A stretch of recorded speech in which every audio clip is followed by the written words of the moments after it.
Welcome to the Technology Vanguard, your guiding light to the summit of IT leadership. Every leader has moments that shape their career, moments of struggle and doubt, moments of insight and growth. These don't show up on LinkedIn, but they define the path to success for the individual. Join us as we sit down with top CIOs and tech executives and uncover the personal journeys, the grit, the reinvention, and the relentless growth behind their achievements. This isn't just about IT strategy, it's about the human side of leadership and growth, offering a clear roadmap for every IT professional aiming for leadership. Get ready to explore the stories that really matter. This is the Technology Vanguard. Okay, well, episode number 1, my first guest on the Technology Vanguard. Thank you so much for joining us. I really appreciate it. Sure, I'm happy to be here. I'm honored to be the first guest. So thanks for having me. I'm excited to hear and learn about and share your story. I know you have a great one. We've spoken in the past, Yeah. so I'm excited to dig through it. I suppose that's subjective, but we'll see where it takes us. So why don't we just start from the beginning? Like, how did you get into technology? And Sure. I didn't really have a traditional path when I was starting out. When I was going to school, I had grand plans. I thought I wanted to be a writer. I majored in English and political science and minored in Spanish, and none of that serves as a traditional backdrop towards where I am today. But I got a job when I graduated from college. I got a job working as the production coordinator for a magazine. It was a magazine that was put out by a trade association out of Alexandria, Virginia. It was like the insurance industry, the most boring trade association ever. But I thought it was the coolest job, right? I was doing the monthly production, the layout, editing, like super cool, and I loved it. And then they outsourced it. And so I kicked around the marketing department there for a while. I worked on a branding campaign and wasn't really fulfilled by any of that. And so a position opened up in their IT department, and I approached the head of that team and said I was interested in it, but I didn't really know a ton. And he said, "Great, come on board," right? And he really mentored me and kind of taught me everything that he knew, or as much as he could impart from the ground up. And this was back in the early 2000s. So this was just as people were transitioning from Novell to Windows NT. We were a Windows NT 4.0 shop when I started in my first IS role, and I don't even remember what my title was. It was just sort of jack of all trades, right? what was his title, the guy that hired you? He was a vice president, I think, of information technology for the trade association. Okay. So, and I spent about, I think, 2.5 or 3 years, give or take, working for him and very closely with, there were maybe 4 or 5 other people in the department. It was a small team. And then they outsourced information technology support. Of course. Yeah, it's a theme here. So they outsourced that to what was at the time a company called Mindshift Technologies.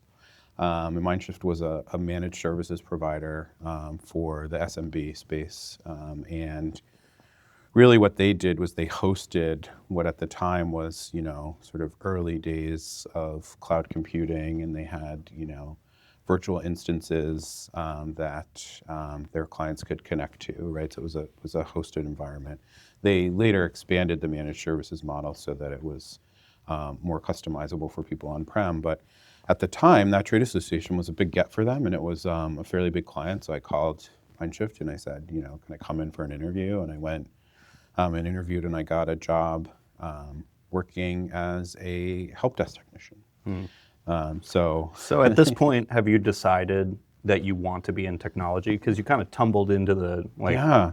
I had always been I had an aptitude for it, and I was always interested in it, right? I mean, I remember having a Commodore 64 back in the day and sort of tinkering around. And so I think at the time I was probably too either young or naive to recognize that I was falling into like the future, right? I was just sort of in that point in time, and It was a job. it was a job, right? And at some point, there's a pivot toward it becoming a career, and I spent 13 years at Mindshift,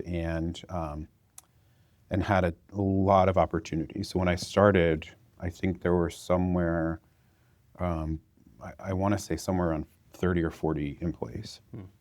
And there were about maybe 10 people on the help desk, and we serviced their entire client base. And a big piece of that was my prior trade association, right? So it was a great get for me, and ultimately I think it worked out for them too. But I had lots of opportunity to learn and grow. So I spent 11 months on that help desk, and then I moved into a field engineering role.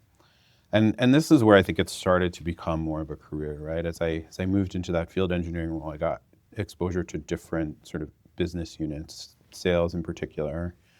And then I think it was maybe 3 years that I worked in that capacity, and that my manager at the time was being promoted into a different position, and kind of came to me and said, I'd like to recommend you, and are you interested in management? And listen, I didn't know what that meant. I just knew that it meant more money, and that I got to tell people what to do, right? Like that was it, in my, I guess, my mid-20s at this point. Okay. So it was a boost to the ego. It was a big boost to the ego, and a big salary jump, and it was all the things that you think are the most important things at the time, and they are important, right? But for me, I think I came into that management role, and it was probably one of the most challenging times in my career, because no one prepared me for what it was like to be responsible for managing a group of people that I had worked side by side with in a different capacity for the prior 3 years. And I think probably for the first 6 months, I got it all wrong, right? It was a lot of me thinking that people would do what I wanted or needed them to do just because I told them to do it, right? And I've been super lucky in my career in that I've had a number of really great mentors. And so at that time, that company was going through some transition, and there was a woman who came in who sort of took over all of the service units. She eventually went on to become the CEO of the company, but when she started, she was focused on service delivery. So I was reporting to her, and she started to give me, as she phrased it, she started to give me tools to put into my management toolbox, right? And really helped me understand the difference between management and leadership, right? Which was sort of a key differentiator that I don't think I had connected the dots on necessarily before she spent time with me, and really helped me get there. And then ultimately empowered me. I had a number of different positions there. I thought I wanted to move to New York, so I spent about a year in New York working in a legal business unit. So this is how I made the transition into the legal industry. So there Still doing help desk? Or? No, at this time I was managing a team of implementation engineers, and then managing a professional services team that was specific to the legal vertical. And I got connected with, it was a company that had come to Mindshift through an acquisition, but it was focused only on legal. So I got connected with all these people that were focused on legal only. And then realized that Manhattan is a very challenging place to live when you can't really afford to live there. And I miss my friends and my family. And so I eventually kind of went hat in hand and said, I'd really like to go back to DC. I knew you gave me this great opportunity, but here I am, right? And she didn't miss a beat. She said, well, as a matter of fact, we have an opening in the legal services division in DC. So great timing, right? So I moved back to Washington, and was running legal professional services, and then ultimately responsible for all of the legal services in the Mid-Atlantic vertical by the time I left there. So I was there from 2001 until 2013.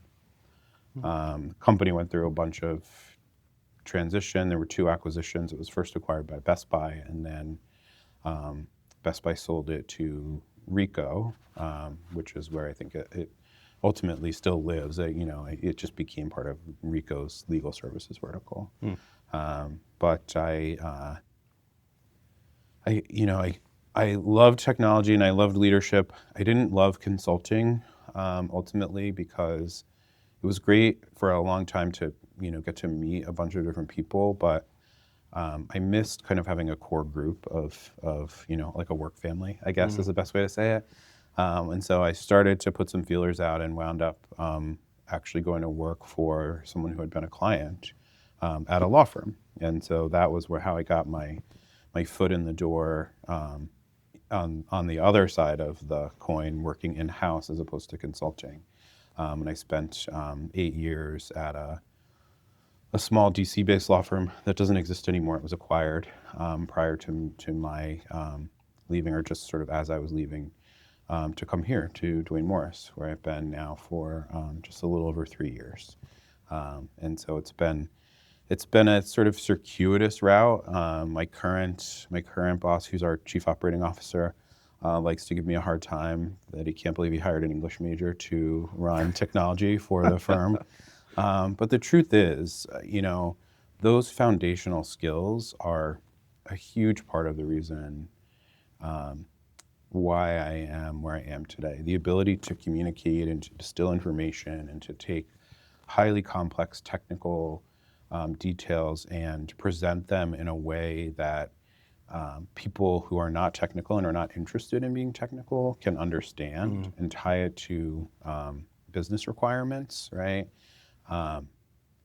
Is probably as valuable as understanding what the technical resources on my team can do. Yeah, I was going to say, if you're the point between the leadership, the partners, and then all the highly technical people underneath you, you need to distill that information and be able to also present it upwards. So two different skill sets that come together in one person. Yeah, it's and again, I think my success is there's sort of a mix of reasons, but one is I do think that background and my ability to as a communicator is a big part of it. I think that I have in many ways, whether it's exposure to the right people or the right opportunities, I've just been in the right place at the right time in some instances, right? And then ultimately, I think sort of a natural aptitude toward taking this often very complex subject matter and being able to present it in a way that makes sense. And when you're trying to make a business or to tie a need to a business case, but that need also comes with a 7-figure price tag, right? The stakes are high. And when you work in a law firm environment, yes, there's a hierarchy, right? There's an org chart that says I report to the chief operating officer, right? But at the end of the day, there are some number in every law firm. There are some number of people who are owners of the partnership, right? In Duane Morris. Yeah, and so so you really have to be able also to sort of to manage that and to style flex and to be able to do all those things across a wide swath of people, right? There's, lawyers are naturally skeptical and highly intelligent and curious folks, right? And many of our attorneys are very highly technical people, right? We have a significant IP practice, for example, and these are folks that are going out and looking at patents, right? And so that group will come and they'll ask questions in a particular way, and you need to be able to manage to that, right? Whereas you might have, a different group who are less interested in the technical nuts and bolts, right? And so being able to sort of pivot and style flex Yeah. to them as well.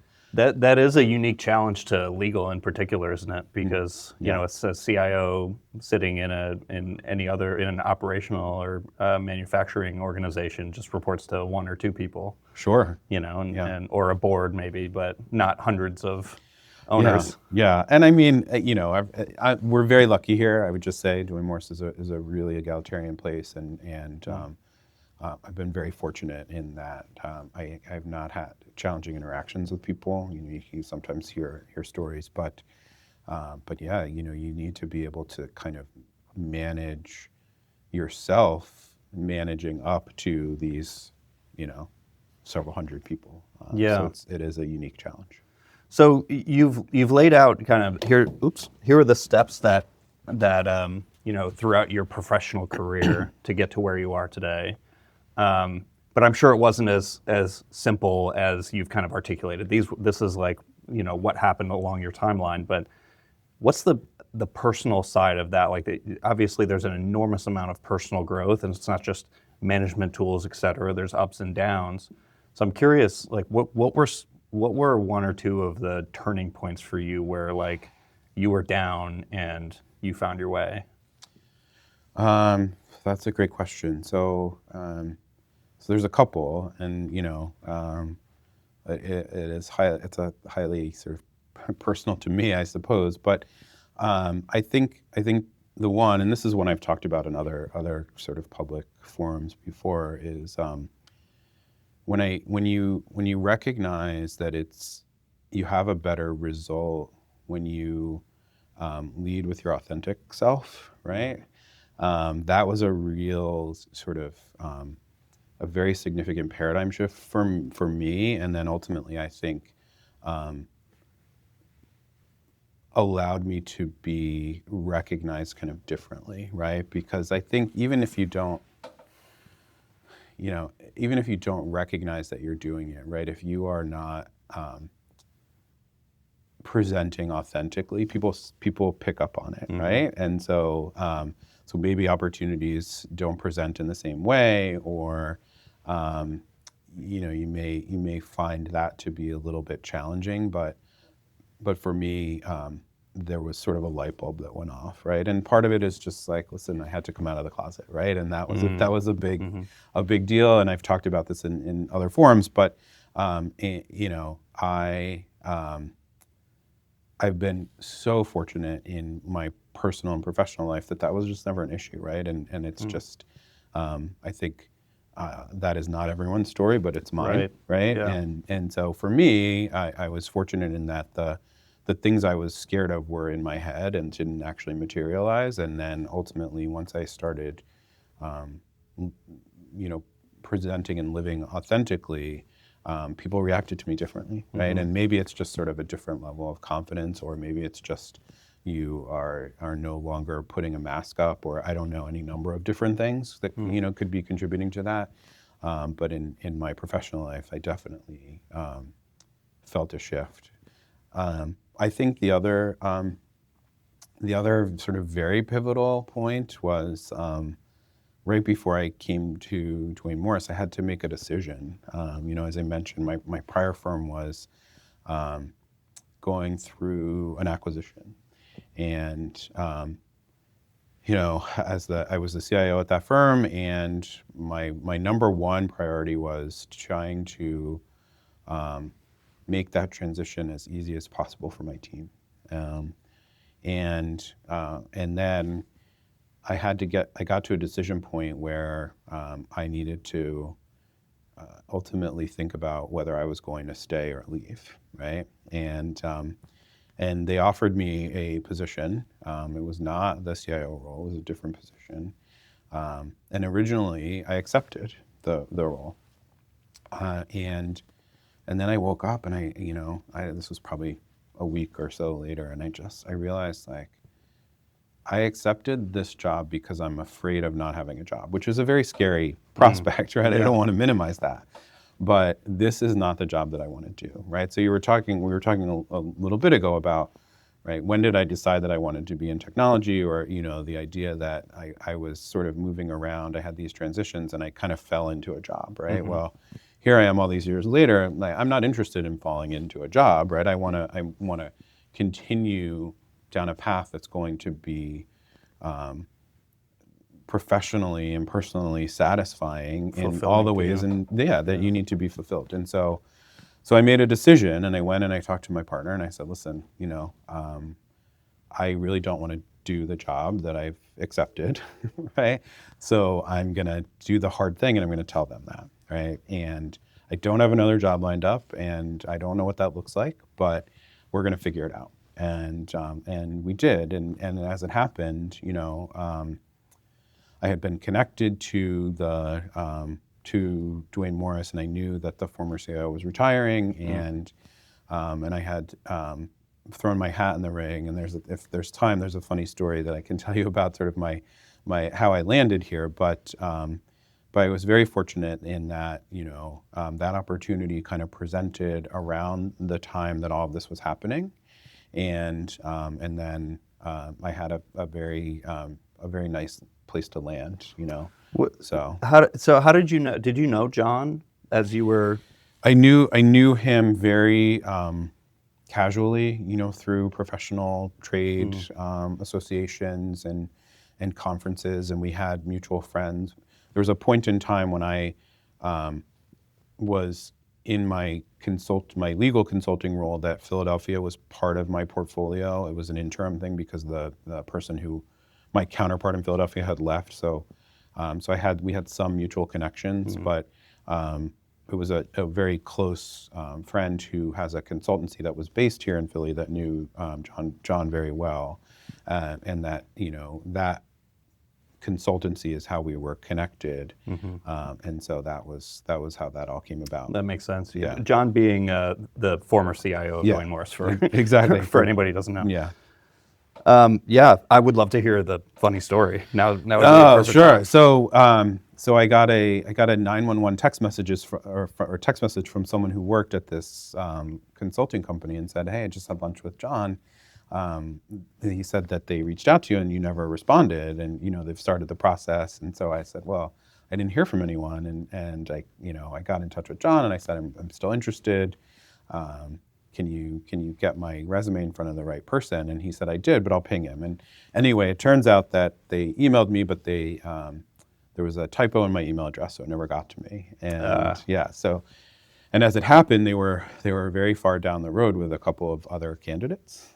So this was in January, I think, January of 2023. I got connected. I didn't have Philadelphia on my bingo card, I'll tell you. But I also hadn't formally interviewed for a job because of, I'd been promoted a bunch of times at Mindshift, and then I knew the guy that I went to work for at the other law firm, so I didn't have like a formal job interview for 20 years, right? So I thought, well, I better take every opportunity I can to get in front of people because I need to practice. Like, I haven't done this in a long time. So I had a Zoom meeting with our chief operating officer, and I think it was scheduled for half an hour. It went significantly longer. I remember walking out. I was at home. I remember walking out and seeing my partner, and he was like, "Oh, you were in there a long time for something that's just practice." And he looked at me and he goes, "It's not just practice, is it?" Right? He's kind of like, "There's something there." And I said, "Yeah, I think there's something there." After that first conversation, I really connected with our COO, and then I went through the gauntlet, as I like to call it, because they were so far down the road. It was a very accelerated process. I met with 20 to 25 people over 3 weeks. Some of them were, group Zoom calls. Some of them were individual calls. And then I came up to Philadelphia and I met with all the people that would be reporting to me in the role, and then that whole process, and then our COO, who was incredibly responsive and thoughtful the whole time, he went quiet. And so I thought, oh man, I guess the in-person thing didn't go so well. So anyway, it turned out that he had there's every year we do a retreat in Asia for our lawyers who are based in Asia, and he'd been traveling, and I think if I recall, he got sick, and so he was just sort of out of pocket, right? So he popped up and he said, "I'm so sorry," and he basically like, "I hope to have good news for you tomorrow." And then he called me. I remember I was in DC. I was walking from my office home. And he called me and he offered me the job, and I just stopped in the middle of the sidewalk, and I was blown away, because it had been like the whole trajectory of getting into the CIO chair and then being in it for a few years, realizing that the firm was going to be acquired, that was going away, right? So that's like a little bit of a demoralizing experience. Yeah. And then the idea of this big risk, right? I mean, I just said, I would rather go out into the world and not have a job or an income, right, which is a big part of it, than agree to do something that I know I'm not going to that my heart isn't in, right? And so ultimately, like, I'm not going to do that job well, and I'm going to do myself a disservice. I'm going to do the firm a disservice, right? So I said, I went back and ultimately retracted my having accepted that offer, and then this all kind of came together, right? So I like to think it was a big risk, but I guess, I don't know, I like to think somebody was looking out for me. Everything happens for a reason. I don't know, but it's been a wild ride the last 3 years for sure. Not just because of everything that's changing in the industry generally, but there was a lot to do here, and a lot to learn, right? I went from my prior firm, it was 350 or so people. Here we're just shy of 2,000, so it was a very different enterprise. A big step. Yeah. So you described the journey to get here with such humility. I mean, you're like giving the credit to the people who taught you along the way and whatnot, but there's no way you're in this position without a determination and kind of this relentless growth path, right? Not just personal, professional. Like your own, you described like your fears that you had to overcome and things like that. What drives you? Like what is the driving force behind that? Well, I think my partner would answer that I'm bossy, but no, I think Could be a little bit. I mean, maybe. I think I always knew. So my dad was a CFO, and I always had this like desire to get to that same level of executive achievement. I think I didn't necessarily understand that, right, until I was getting close to being in a position to achieve it. But I also I alluded to a woman who was a mentor to me when I was at Mindshift, and she that distinction between sort of management and leadership, right? And what she taught me was you can lead from anywhere in the organization, right? And it doesn't matter what title you have. It doesn't matter where you sit in the org chart, right? I mean, obviously those things do matter, but the message is, you can be a leader anywhere, right? And I think that's what drives me, right? Is that I ultimately just kind of became so, I don't know if addicted is the right way to say it, but sort of driven by leadership, right? And building teams and I say this all the time, right? Yes, obviously I contributed to my growth, right? But the truth is I am pretty good at putting good people around me and kind of moving pieces around to make the team the best it can possibly be. And that is a huge part of my success too. And I think it's one of the things that I find really really satisfying about leadership. That's really cool. That really resonates with me because as I've started to build a team, I kind of feel like I'm looking at it as like a sports team almost. Like understanding the people's skill set is like really exciting to me. Like and helping it like their skill set come to fruition fully. Do you look at it kind of like you're moving pieces around in that sense, like almost like a Yeah, I mean, I don't want to sound like like I'm dehumanizing anyone, right? Because that's not my intent. But what I look at it as is, I first of all, I'm a big believer that a certain amount of change in an organization is actually really healthy, right? That things tend to stagnate if they stay the same for long periods of time. Now, how much change you can drive inside a team or inside an organization over a period of time is something that you have to feel out when you come in. I think there are teams or organizations that are more accepting of change, and then there are instances where you're met with resistance, right? And trying to find that balance, I think, is a big part of it. So it is a bit of sort of moving things around, the chessboard or the org chart, but it's driven from a desire to really like play to people's strengths, right? Yeah, I think that's you're actually humanizing them, right? Yeah. You're like seeing the beautiful parts of them that like the strengths that they have and what they're really good at, maybe things that they haven't even discovered themselves, and trying to grow that to benefit the organization. Yeah, 100%. I think it is overwhelmingly fun and positive, right? But it also sometimes means hard conversations. Yeah. And so that is, but that is part of the job, right? And it's, I don't delegate or shirk away from those hard conversations. I think I learn and grow myself from every single one of them. I much prefer the positive and fun conversations, of course, everybody does, but I think there have been many, many instances that I could point to in my memory where people, when you recognize people's strengths and talents and what they're good at and maybe what they are not as good at, and you take away the things or you move the things around that they're not as good at, and you give them an opportunity to just be really good at the things that they're good at. This sounds super simple. It's not. I don't mean to oversimplify it, but I think you wind up with a happier and more productive group of people generally. So, yeah. That's a great insight. I love that. If we could pivot for a moment, I'd love Sure. to hear about technology-wise and with a focus on Duane Morris. What do you see as your like vision for where you're taking Duane Morris from a technology perspective?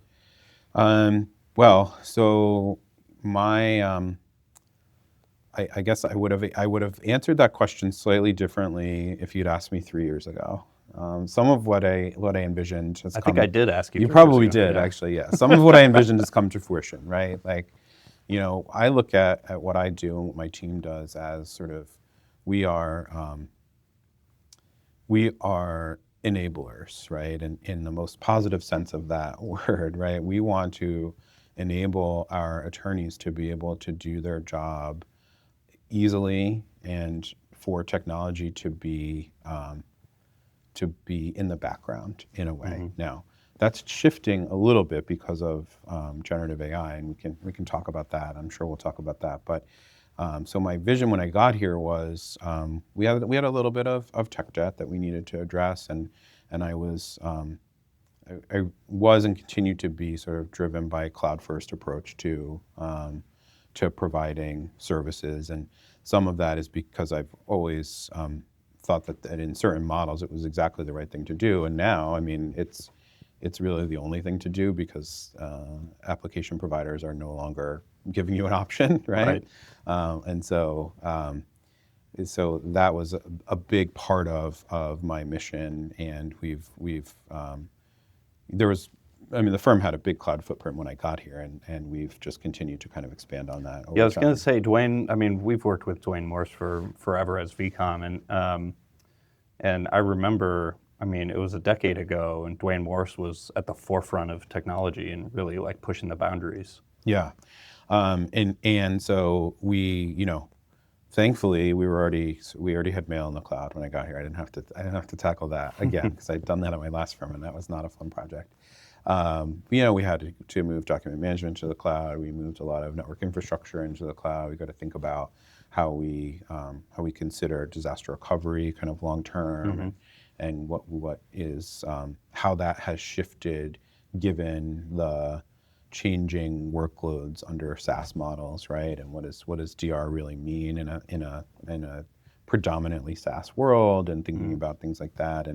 And my other kind of big edict when I got here was sort of creating a mobile workforce, which we've done, and now it's how do we empower efficiency and productivity and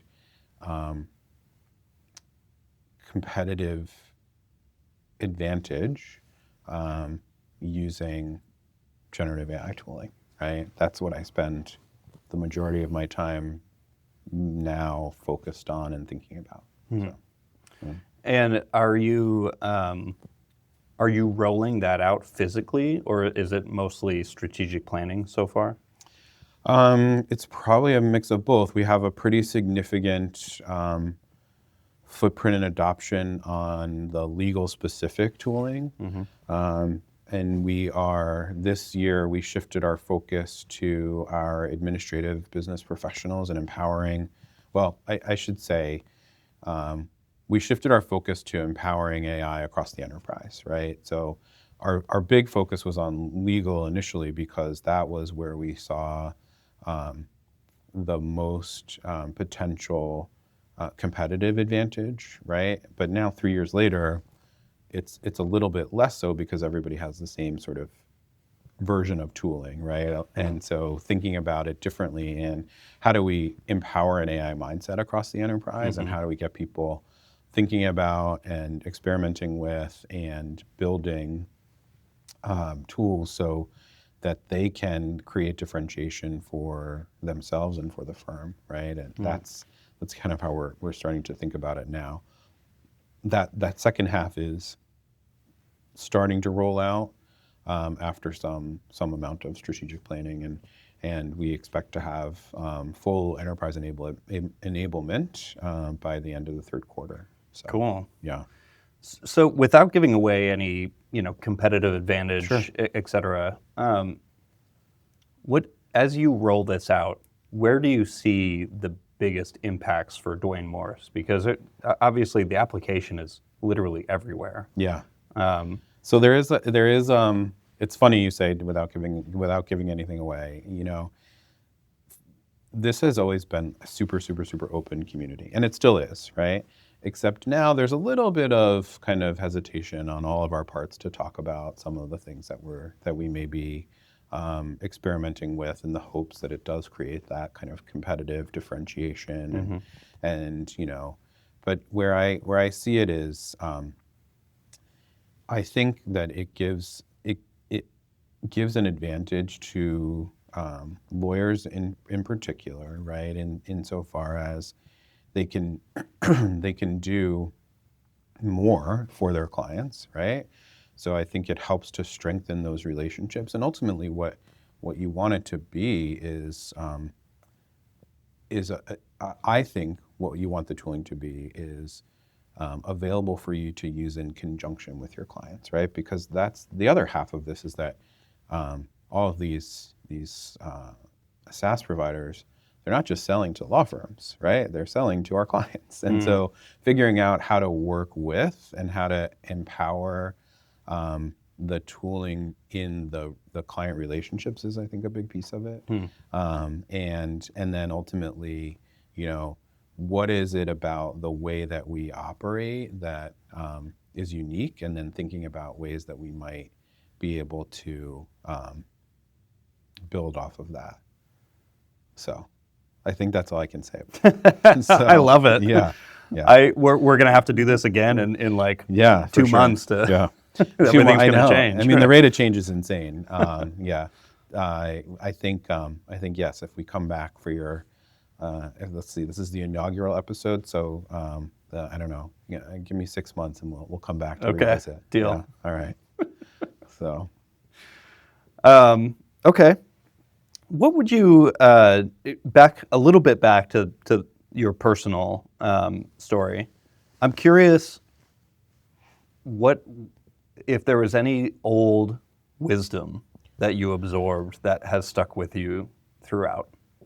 didn't prep you for that, so don't. No, it's okay. And I mean, this is actually, I sometimes do podcasts where there is a lot of advanced prep work, and it doesn't feel as organic. So so I appreciate that. Well, one of them I already gave you, which is, I say this a lot to people who come to me as a mentor, right? You don't have to wait to lead. You don't have to wait to be empowered, right? And that requires a certain constitution, because sometimes you're asking for forgiveness instead of permission, right? And obviously you want to, I'm not encouraging people to usurp their leadership, right? But I think where there are opportunities for you to lead, you can grab them and go after them, and that is that's something that was imparted to me that has always kind of stuck with me. I think the other sort of the other two, one was so my old boss from my last law firm, his philosophy was like, listen, we spend more time together than we do with our families, so please let's make it fun, right? And so I try to do that. It's not always easy because some days are better than others. But I really do try to make it as fun as possible. And then, well, there was one more that I had in my head, and it just went in and out. But yeah, I love that point you just made, though. Yeah, I decided that at one point in my career, like, if I'm going to spend half of my life doing this, we better have a good time. Sure, like, we're just here for a little while, Yeah, I mean, in some ways, you really do spend more time around your colleagues, for a period of time, and depending on how much you work, and some people might call me a workaholic, but it has to be fun, right? You can't be unfun all the time. But the other is more about sort of executive leadership and understanding. I talk to people about what it really takes to be in these types of roles, and someone told me, and it really stuck with me. It's very simple, but the buck stops with you, right? You're not, where if you might be in a more junior or sort of middle management role, there's lots of people for you to turn to, right? To say, should we, shouldn't we, this is happening, kind of thing, right? But at the end of the day, the decisions are mine. I own them. I stand behind my team when there are successes. I stand in front of them when there are issues. But ultimately, they're my decisions, and it's more about informing people, right? I mean, yes, you have to get buy-in. You have to clear budget. You have to clear sort of all the right check boxes. But that idea that the buck stops with me, and that there's no one for me to sort of turn to, it's important for people to understand. If you want to get to an executive role, you need to be comfortable in that space, and it can be very challenging. I think that you have to be considerate of the fact that you get to bask in the successes, but there's a lot of that's not the vast majority of the time, right? The vast majority of the time, you're trekking through the mud, right? Struggle, So makes basking in the sunshine all the. It does, right? Yeah. But I guess I really do, like, not to repeat it, but I really do believe in that philosophy, right? Like, when something goes wrong, I'm not sitting around a table sort of naming names or pointing fingers, right? It's mine. It's my issue. I own it, right? And when something goes right, I want to be behind the people who made it happen. And it doesn't matter if I decided on a strategy, or if I had some part in it, right? It's all about the team for me. And so, and I think, again, that's a big part of the reason that I think people like working for me, but I also think that it's a big part of the reason that I've been able to sort of get into the position that I am, is because I don't think of it as just me, right? Yeah. It's not. I mean, I often say I'm the least important person in the room, right? And I never want to be the smartest person in the room, right? I always want to have smarter people around me, because they make me better. Right. So, Yeah. Well, they definitely like working for you. I know a lot of people here, and I went and said hi ahead of time. They all are raving about you. So, I'm happy to hear it, but they might have known we were doing a podcast. Yeah, that's true. They did know that. Yeah. So, no. So, what would you tell younger you that has been working in this in the technology industry and starting to find your career? So for listeners that are kind of in that space where they're like, how do I grow in my career? It's a different world now, right? It's the technology stack is completely different. The way organizations operate is different. The needs for technology staff are different. So, what would you say to somebody if they were you from the past and trying to figure it out? This is a question I should have anticipated, but I'll be honest, I didn't. I to stall for time, I'm going to say that I don't envy people who are coming into the workforce right now. I think it's probably the most challenging time for people to come in, and mostly because there's more questions than answers. Organizations all have their own sort of strategic philosophy on how to address AI and what it means for the workforce, right? And so I think it's a bit of a scary time. So I would say to anyone, not just my younger self, but to anyone, don't be scared of it, embrace it, become subject matter expert in AI and AI tooling and the impact that it can have.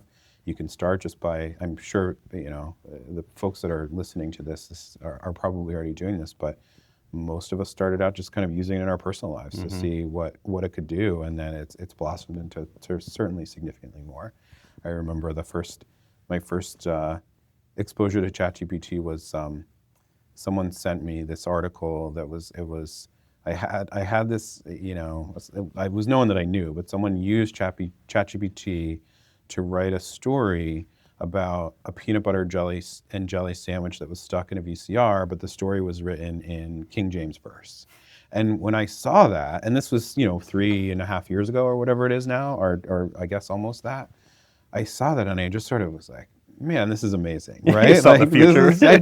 I don't know that I saw the future, but I remember talking to so many people about this and sharing this with them because I was so impressed by like how cool I thought that was. I don't know if it's like the English major in me and then the technologist or what, but the idea that this super cool technology could produce this in no time at all, and it's so silly now to think about, right? But now to go back to answer your actual question, I think that you have to recognize when you're in a situation where you can be successful, right? And where you're in a situation where there is room for you to learn and grow and there's runway, right? And then just as challenging and scary as it is, you also have to recognize when perhaps those things aren't there, right? And then have the hard conversation with yourself and then ultimately put yourself in a position to succeed. And if that means leaving your comfort zone, right? Or leaving an organization because there's not, if you have a desire to move into, leadership roles or bigger roles or however you want to say it, right? You've got to sort of consciously make that decision and go after it, but you have to put yourself in the right situations.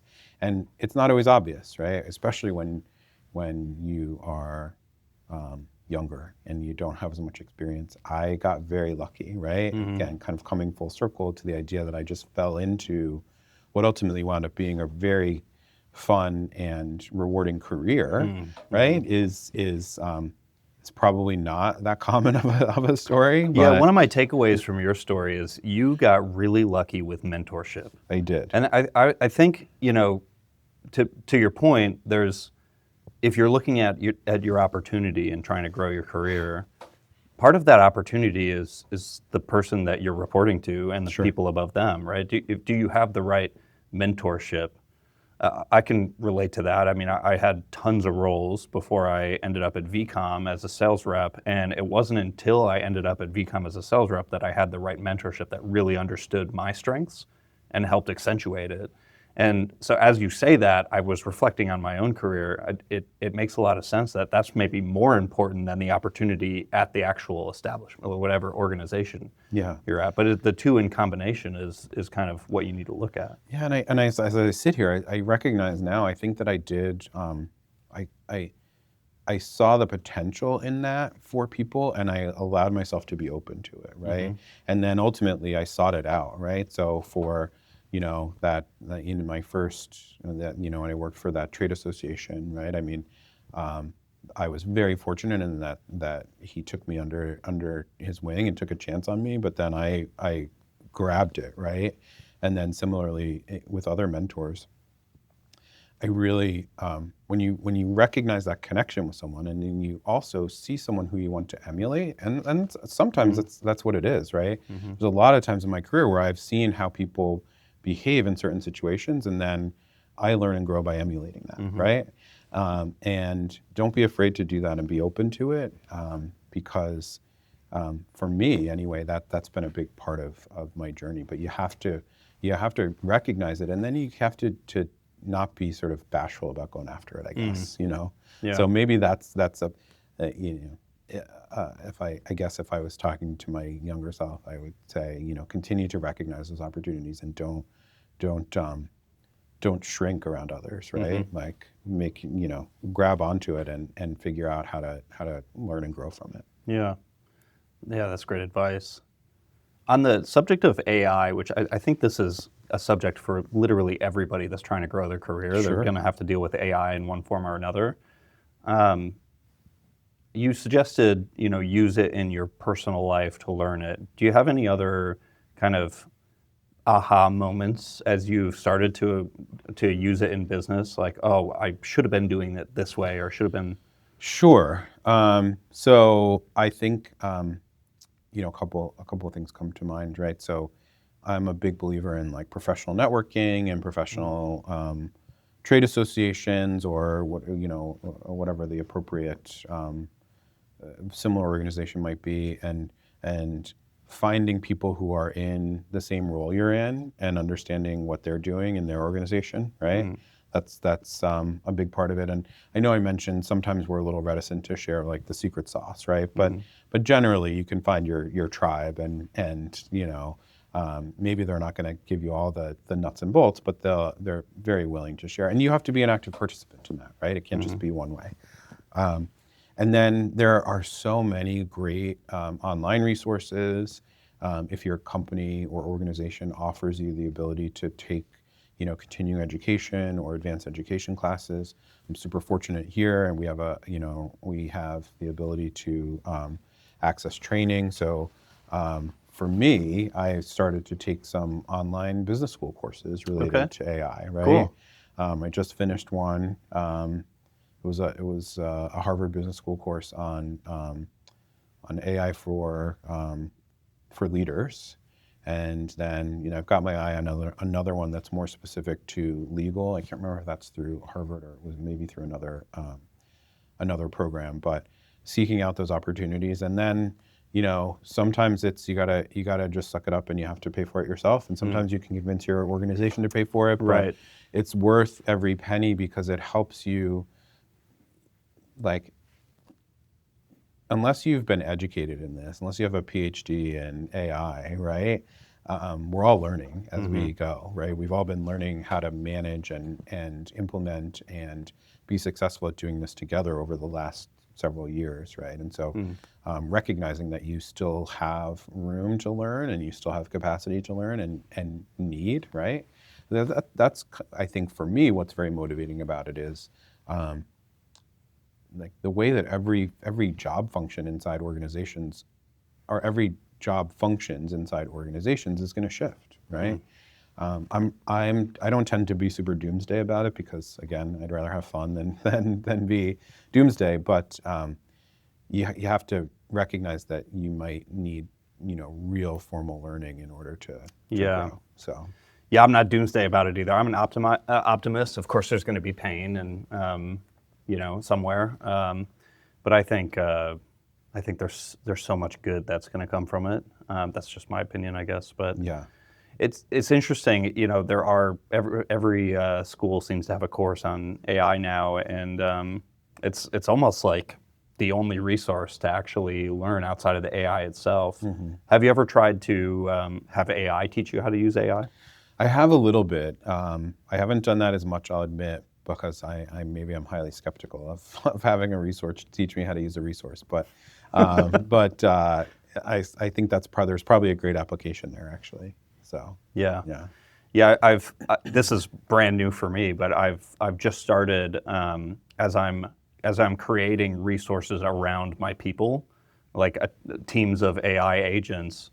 I'm having the workload uploaded into the AI to say, here's what I'm doing, here's what needs to happen, here's what I constantly am doing every day, and how can I use you to put resources around me. And that's Yeah. been a really interesting experience to have the AI actually articulate it all for me as if I'm like taking a course from it or something. That's great. I will definitely be trying that out. Yeah, So, well, I need to yeah. try it out some more too. Yeah. Okay, well, that's the extent of the questions that I had kind of prepared for you. I really appreciate you sharing your story, and I'm curious, is there anything else that you want to put out into the world?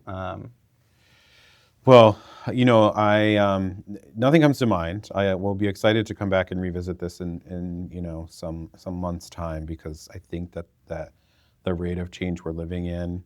I joke all the time, when I first started, again, I had a ton of stuff I wanted to do in the first 12 to 18 months, and I think my team thought I was crazy, right? And the rate of change that I was pushing them toward and pushing the organization toward. And at that time I would say, but at some point it's going to slow down. At some point, Someday? it's not going to be this crazy, right? I no longer say that. It's not. It's just not. I mean, every day there's an announcement. Every day there's something to keep up with. Yeah. Surround yourself with good people. Surround yourself with people that are that you feel a kinship with, that you can trust, that you can learn from, right? And don't and I like to surround myself with people that will challenge me, right? That will not just accept what I'm saying for the sake of accepting what I'm saying, right? I want people to really try to poke holes in the things that I do, because it helps inform strategy. It helps me learn and grow. So that's a lot, I realize, to answer your question about, is there anything else I would want to put out into the world? But I will be happy to come back and revisit with you. And for anyone who doesn't know, maybe at some point we can do a 180 and we'll interview Bob, because Bob also has a very interesting story to tell. And I'm flattered. Yeah. On your podcast someday. Okay. Yeah. We'll see. Yeah, for sure. But thanks for having me. Yeah. Thank you for joining. Sure.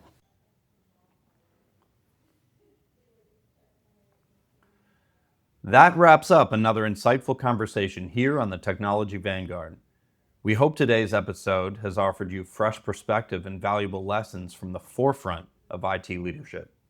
Remember, the clearest path forward is often lit by someone who's already navigated the journey.